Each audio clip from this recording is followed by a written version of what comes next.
Hello students, you must have watched news hours where every political leader tries to establish their own points of view as supreme. This must have given you an idea about what a debate is. Yes, you guessed it right. Today's topic of discussion is how to conduct a debate in a better and civilized manner.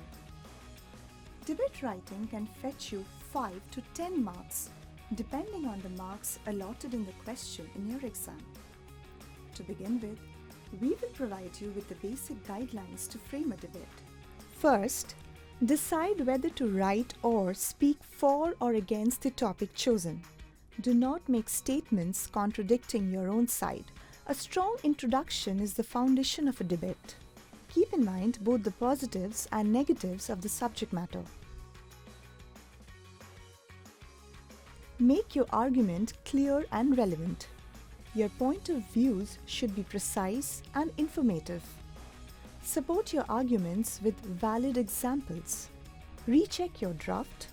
Make a final draft with all valid arguments. Based on these guidelines, we shall now frame a debate, speaking both for and against the motion.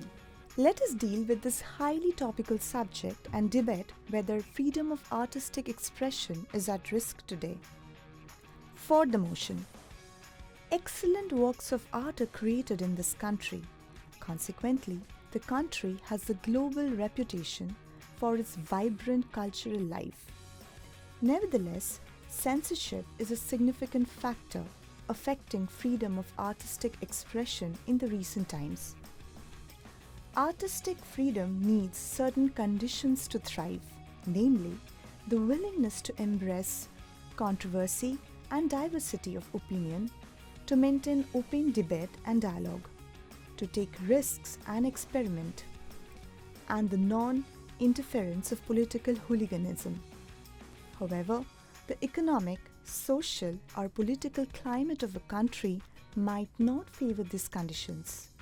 In a country like India, artistic freedom is seriously withheld by these constraints. Several stakeholders decide the levels artistic freedom instead of truth being the yardstick of measuring artistic brilliance.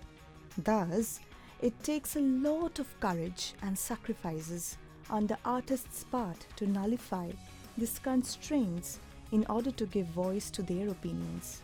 Against the motion. We first need to understand the concept of freedom in order to separate it from abuse of freedom. The concept of freedom can be summed in John Stuart Mill's word, "My right to swing my fist ends where your nose begins."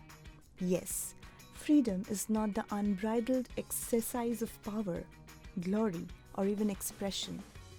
Available freedom should be judiciously used and not misused. Within the ambit of guaranteeing artistic freedom comes from the freedom of expression of speech and action. Creating cartoons and criticizing political leaders can be artistic freedom, but making coarse films which encourages the objectification of women, not artistic freedom. Making such film is to feed the baser instincts in humans and not to achieve something lofty. Now, do you realize that debates are not just exercises for examination? Debates can really initiate serious discussions, highlighting on the pros and cons of any relevant topic. While arguing, one has to sound convincing and support their arguments with the best possible evidences and instances. Before we come to the end of the video, let's recap the basic guidelines. Choose whether you want to speak for or against the motion. Gather all the relevant points. Think of the opposite side of the argument. Try to defend your argument as best as possible against your opposing side. Recheck your argument. Write in a clear and precise way. That is all for today, boys and girls. Hope to see you soon in our next video.